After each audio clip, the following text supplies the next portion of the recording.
আমরা ভারতীয়, আমরা গর্বিত ভারতীয়, এবং আজ ভারতীয় হিসেবে আমরা দেখাতে চলেছি কিছু ট্রেলার। 31st নাইটে রাজধানীর বাসাবাড়ির ছাদ ও সব ভবন উন্মুক্ত স্থান, পার্কে আতশবাজি, পটকা ফোটানো বন্ধে কঠোর ব্যবস্থা নিতে হাইকোর্টে রিট দায়ের করা হয়েছে। সোমবার বিচারপতি মোহাম্মদ জাহাঙ্গীর হোসেনের নেতৃত্বাধীন হাইকোর্ট বেঞ্চে রিট আবেদনটির উপর শুনানি হবে। দেখি বাংলাদেশের জম বলেন বেশি, বলতে দেন কম, করেন অতিরিক্ত লাফালাফি আর উদ্ভট আচরণ। কোনো সুনির্দিষ্ট তথ্য প্রমাণ ছাড়াই বাংলাদেশ নিয়ে প্রতিদিনই বলে যাচ্ছেন একের পর এক মিথ্যা ভুয়া খবর। আর এই মিথ্যা খবরের তথ্য প্রতিষ্ঠিত করতে অতিথিকে বলতে না দিয়ে বারবার বাধা দিয়ে তিনি বলে যান। ময়ূক রঞ্জন, ভারতের রিপাবলিক বাংলার এই উপস্থাপককে বাংলাদেশিদের কাছে আলাদা করে পরিচয় করিয়ে দেওয়ার কিছুই নেই। মিথ্যা তথ্যকে নানা উদ্ভট অঙ্গভঙ্গি আর আগ্রাসী আচরণ দিয়ে দর্শকদের কাছে সত্যি হিসেবে প্রতিষ্ঠা করার এই কৌশল ময়ূক রঞ্জন যার কাছ থেকে শিখেছেন, রপ্ত করেছেন, মানে যিনি তার গুরু, তিনি অর্ণব গোস্বামী। মূলত এই অর্ণব। সম্মানিত দর্শক, খুবই গুরুত্বপূর্ণ কিছু ভিডিও আপনাদের মাঝে উপস্থাপন করতে যাচ্ছি। দর্শক, এই ভিডিওতে বিভিন্ন ধরনের চাঞ্চল্যকর তথ্য রয়েছে, আপনারা দেখলে অবাক করতে বাধ্য হবেন। দর্শক, বিভিন্ন ধরনের থেকে এই ভিডিওটি তৈরি করানো হয়েছে এবং বিভিন্ন জায়গা থেকে এই ভিডিওটি কালেক্ট করে আপনাদের মাঝে তুলে ধরেছি। দর্শক, খুবই গুরুত্বপূর্ণ একটি ভিডিও, আপনারা দেখলে রীতিরকম অবাক হতে বাধ্য হবেন। দর্শক, ভারতের এই সাংবাদিক কি বলছেন আপনাদের এই ভিডিওতে দেখাবো, এবং বিভিন্ন ধরনের এমপি মন্ত্রী তাদের পর্যবেক্ষণের জন্য যে বিভিন্ন স্থান থেকে যে বিভিন্ন কাজকর্ম করছেন তা আপনাদের এই ভিডিওতে তুলে ধরেছি। দর্শক, সাবেক প্রধানমন্ত্রী শেখ হাসিনা দেশে আসার জন্য উত্তাল চলছেন এবং নতুন বছরের নতুন দিনে তিনি দেশে আসবেন বলে জানাচ্ছেন। এই বিষয়ে আপনাদের মাঝে গুরুত্বপূর্ণ বিষয় আলোচনা করব। দেরি না করে চলুন দেখে সম্পূর্ণ ভিডিওটি। ভারতীয়, আমরা গর্বিত ভারতীয়, এবং আজ ভারতীয় হিসেবে আমরা দেখাতে চলেছি কিছু ট্রেলার। সিনেমা ট্রেলার নয়, সিনেমা টিজার নয়, ভারতের ট্রেলার, ভারতের টিজার, এবং তার একটা স্লোগানও দিয়েছি আমরা। এই স্লোগানটা শুনে মোহাম্মদ ইউনুস বা ইউনুসপন্থীরা আজ রাতে যদি বাংলাদেশের নিজেদের টিভিগুলো ভাঙেন, তাহলে নিজেদেরই বিপর্যয় ডেকে আনবেন, কারণ তাদের তো পকেটে টাকা নেই, তাদের থালায় ভাত নেই, তাদের ব্যাংকে টাকা নেই। কেন তারা এই সমস্ত কিছু করতে যাবে? আর যদি তারা আমার বা সৃজিতার কুশপুতলিকা পোড়ান বা ছবি পোড়ান, আমি তো অনুরোধ করবো তাদের কালার ছবি জেরক্স প্রিন্ট আউট করবেন না, ব্ল্যাক অ্যান্ড হোয়াইট করুন, কারণ আপনারা কালার প্রিন্ট আউটও দেওয়ার মতন, খরচা করার মতন অবস্থায় নেই। 31st নাইটে রাজধানীর বাসাবাড়ির ছাদ ও সব ভবন উন্মুক্ত স্থান, পার্কে আতশবাজি, পটকা ফোটানো বন্ধে কঠোর ব্যবস্থা নিতে হাইকোর্টে রিট দায়ের করা হয়েছে। সোমবার বিচারপতি মোহাম্মদ জাহাঙ্গীর হোসেনের নেতৃত্বাধীন হাইকোর্ট বেঞ্চে রিট আবেদনটির উপর শুনানি হবে। সুপ্রিম কোর্টের আইনজীবী মোহাম্মদ আশরাফুজ্জামান এই রিট দায়ের করেন। রিটে জনসমাগম ও আতশবাজি ঠেকাতে ওই দিন রাত 10টা থেকে 1টা পর্যন্ত 144 ধারা জারির মতো কঠোর ব্যবস্থা নেওয়ার নির্দেশনা চাওয়া হয়েছে। সেই সঙ্গে স্বরাষ্ট্র সচিব, আইজিপি, ঢাকার পুলিশ কমিশনার সহ সংশ্লিষ্টদের রিটে বিবাদী করা হয়েছে। একবার দেখি বাংলাদেশের জম বলেন বেশি, বলতে দেন কম, করেন অতিরিক্ত লাফালাফি আর উদ্ভট আচরণ। কোনো সুনির্দিষ্ট তথ্য প্রমাণ ছাড়াই বাংলাদেশ নিয়ে প্রতিদিনই বলে যাচ্ছেন একের পর এক মিথ্যা ভুয়া খবর। আর এই মিথ্যা খবরের তথ্য প্রতিষ্ঠিত করতে অতিথিকে বলতে না দিয়ে বারবার বাধা দিয়ে তিনি বলে যান। ময়ূক রঞ্জন, ভারতের রিপাবলিক বাংলার এই উপস্থাপককে বাংলাদেশিদের কাছে আলাদা করে পরিচয় করিয়ে দেওয়ার কিছুই নেই। মিথ্যা তথ্যকে নানা উদ্ভট অঙ্গভঙ্গি আর আগ্রাসী আচরণ দিয়ে দর্শকদের কাছে সত্যি হিসেবে প্রতিষ্ঠা করার এই কৌশল ময়ূক রঞ্জন যার কাছ থেকে শিখেছেন, রপ্ত করেছেন, মানে যিনি তার গুরু, তিনি অর্ণব গোস্বামী।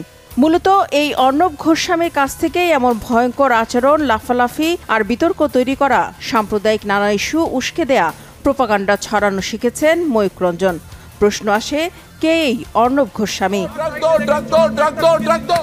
তিনি খোদ নিজ দেশ ভারতেই চরম বিতর্কিত, সমালোচিত সাংবাদিক ও টেলিভিশন সংবাদ উপস্থাপক।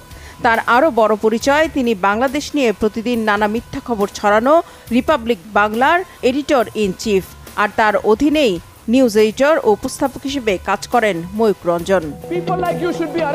ভারতের সাংবাদিকতা জগতে উচ্ছৃঙ্খল, আক্রমণাত্মক ও অপ্রয়োজনীয় অঙ্গভঙ্গি শুরু এই নিউজ মেকার খ্যাত অর্ণব গোস্বামীর হাত ধরেই তিনি মিথ্যা তথ্য দিয়ে দ্বন্দ্ব বিবাদ তৈরি আর দর্শকদের মাঝে ভয়ভীতি তৈরির জনক, যে কারণে কয়েকবার গ্রেফতারও হয়েছেন এই অর্ণব গোস্বামী। আর তাকে নিয়ে বেশ কয়েক বছর ধরেই ব্যাপক সমালোচনা আর নিন্দায় সরব খোদ ভারতের সংবাদ মাধ্যমগুলো। তিনি ভারতের ক্ষমতাসীন মোদী সরকারের ঘনিষ্ঠ ও বিরোধী কংগ্রেস, বিশেষ করে সোনিয়া গান্ধীর চরম সমালোচক হিসেবে পরিচিত। সোনিয়া গান্ধীকে নিয়ে নানা বিতর্কিত মন্তব্য করে বেশ কয়েকবার সমালোচিত হয়েছেন তিনি। অর্ণব গোস্বামী এতটাই বিতর্কিত যে তিনি বেশ কয়েকবার আন্তর্জাতিক গণমাধ্যমে শিরোনাম হয়েছেন। 4 বছর আগে 2020 সালে তাকে নিয়ে প্রতিবেদন তৈরি করেছে আল জাজিরা, যাতে বলা হয়েছে গেল 10 বছরে ভারতের দর্শকরা একটি নতুন প্রজাতির নিউজ অ্যাঙ্করের উত্থান দেখেছেন, যা উচ্ছৃঙ্খল, আগ্রাসী ও অপ্রয়োজনীয়ভাবে জাতীয়তাবাদের সমর্থক, যার প্রথমেই আসে অর্ণব গোস্বামীর নাম। প্রতিবেদনে অর্ণব গোস্বামীকে একজন বিতর্কিত সাংবাদিক, উচ্চস্বরে কথা বলা, অতিথিদের বারবার বাধা দেওয়ার বিষয়টি তুলে ধরা হয়েছে। অনেক ভারতীয় দর্শক এই আচরণকে অভদ্র বলেও মন্তব্য করেছে। আর ভারতের ব্যাপক জনপ্রিয় ইউটিউবার ব্লগার ধ্রুব রাঠি তো আরো কয়েক ধাপ এগিয়ে এই অর্ণব গোস্বামীকে সাংবাদিক বলতেই নারাজ।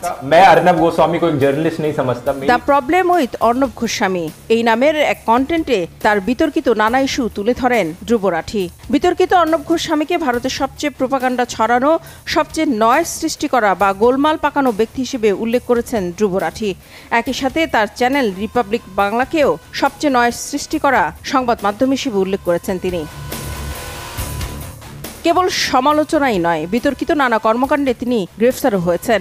আত্মহত্যার প্ররোচনা দেওয়ার একটি মামলায় 2020 সালে অর্ণব গোস্বামীকে গ্রেফতার করে মহারাষ্ট্র পুলিশ।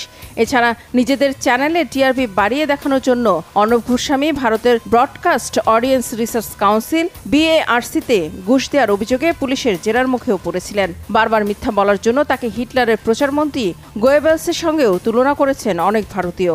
আসামের গুয়াহাটিতে জন্ম নেয়া Arnab Goswami the Telegraph, NDTV ও টাইমস নাওতে শীর্ষ পদে কাজ করেছেন।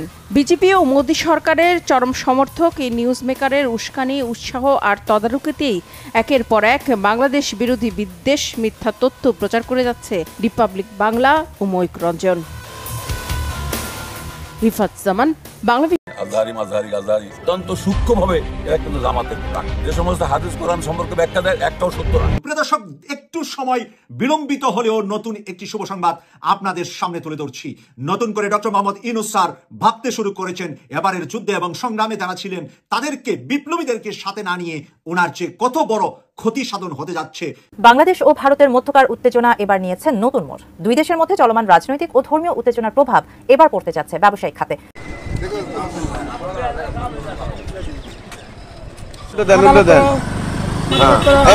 সর্বশ্রেষ্ঠ ব্যক্তিকে খুঁজে খুঁজে বের করে এনে অনুরোধ করে তাদেরকে মন্ত্রিত্ব দিয়েছেন দেশের স্বার্থে এবং জনগণের স্বার্থে।